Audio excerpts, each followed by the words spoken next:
मैं हूं नीरज कुमार और आप देख रहे हैं मोबाइल न्यूज 24। वक्त हो गया है दिन भर के बड़ी खबरों की।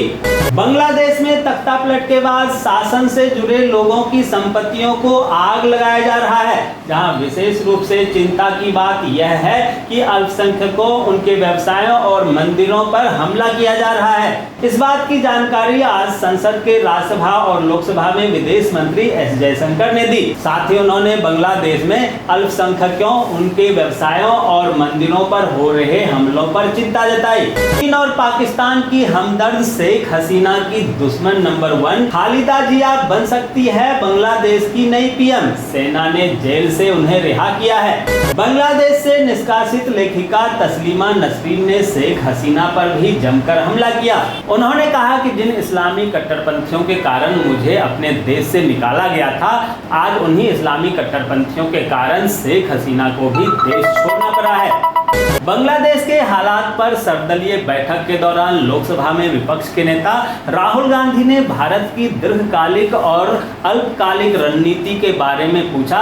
सरकार ने कहा कि यह एक प्रगतिशील स्थिति है और वे इसका विश्लेषण कर रहे हैं। इस दौरान राहुल गांधी ने सरकार से इस मामले में विदेशी ताकतों की संभावित संलिप्तता पर भी सवाल किया, जहां केंद्र सरकार ने कहा कि सभी बिंदुओं पर जांच की जा रही है। बैठक में राहुल गांधी ने सरकार द्वारा दी गई जानकारियों पर संतुष्टि व्यक्त की। बांग्लादेश में जारी हिंसा को लेकर भारतीय जनता पार्टी के सांसद जगन्नाथ सरकार ने बांग्लादेशी अल्पसंख्यकों को लेकर एक बयान दिया और कहा कि बांग्लादेश में अल्पसंख्यक खतरे में है और केवल प्रधानमंत्री नरेंद्र मोदी ही उन्हें जान माल की रक्षा कर सकते हैं। दोस्तों, आगे बढ़ने से पहले आपसे रिक्वेस्ट है कि अगर आपने अभी तक इस न्यूज को लाइक और कमेंट नहीं किया है तो प्लीज लाइक और कमेंट कर दीजिए, क्योंकि आपके लाइक और कमेंट का मैं कब से इंतजार कर रहा हूं और जैसे ही आपके लाइक कमेंट आते हैं हमारे खुशियों का ठिकाना नहीं रहता। केंद्रीय गृह मंत्री अमित शाह ने मंगलवार को लोकसभा में तृणमूल कांग्रेस के सदस्य के एक सवाल के जवाब में कहा, संसद में सवाल किया और कहा कि क्या केंद्र सरकार इस मॉडल को दूसरे राज्यों में लागू करेगी। इसका जवाब देते हुए गृह मंत्री अमित शाह ने कहा कि कोई भी राज्य नहीं चाहेगा कि पश्चिम बंगाल का मॉडल उनके यहाँ अपनाया जाए। भारतीय मूल की अंतरिक्ष यात्री सुनीता विलियम्स और उनके साथी बुच विल्मोर बीते 2 महीने से अंतरिक्ष में फंसे हुए हैं। दोनों अंतरिक्ष यात्री अपने बोइंग स्टार लाइनर अंतरिक्ष यान में तकनीकी समस्या के कारण अंतर्राष्ट्रीय अंतरिक्ष स्टेशन से वापस नहीं आ पा रहे हैं। अब नासा के सामने उन्हें सुरक्षित वापस लाने के लिए मात्र 14 दिन बचे हैं। सीबीआई ने बैंक धोखाधड़ी के एक मामले में 20 साल से फरार चल रहे अपराधी बी चलपति राव को गिरफ्तार किया, जिसने अपना कई भेष बदलकर साधु का रूप ले लिया था। जहां आखिरकार उसे 4 अगस्त को तिरुनेलवेली के नरसिंगानुल्लूर गांव से गिरफ्तार किया गया और स्थानीय अदालत में पेश कर रिमांड पर लाया गया। उत्तर प्रदेश के मुख्यमंत्री योगी आदित्यनाथ ने राज्य के उच्च शिक्षा क्षेत्र में निजी निवेश को प्रोत्साहन देने के लिए नई नीति तैयार करने के निर्देश दिए हैं। अब योगी सरकार का लक्ष्य है कि हर जिले में एक यूनिवर्सिटी को बनाया जाए ताकि उच्च शिक्षा की डगर को आसान करने में मदद मिले। Land for job money laundering मामले में बिहार के पूर्व सीएम लालू प्रसाद यादव, पूर्व डिप्टी सीएम तेजस्वी यादव की मुश्किलें बढ़ने वाली है, जहां अदालत ने आरोप पत्र और दस्तावेजों की जांच के लिए मामले को 13 अगस्त को सूचीबद्ध किया है। पंजाब के मंत्री अमन अरोड़ा ने कहा है कि राज्य को मिली नंबर 1 की रैंकिंग मुख्यमंत्री भगवंत सिंह मान के नेतृत्व वाली सरकार की उपलब्धि है।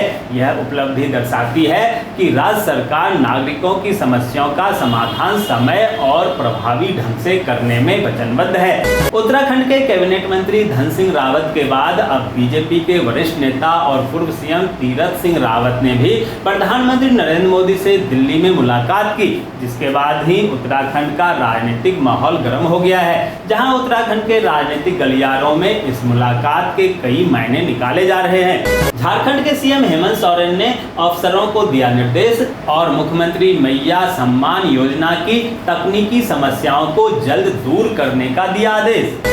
MPBSC ने वर्ष 2024-25 के दौरान हाई स्कूल सर्टिफिकेट यानी कक्षा 10 और हायर सेकेंडरी सर्टिफिकेट यानी कक्षा 12 के पंजीकृत छात्र छात्र छात्राओं के लिए अगले वर्ष आयोजित की जाने वाली बोर्ड परीक्षाओं की तारीख जारी कर दी है, जिसके अनुसार दोनों ही कक्षाओं की परीक्षाएं 25 फरवरी से आयोजित की जाएगी।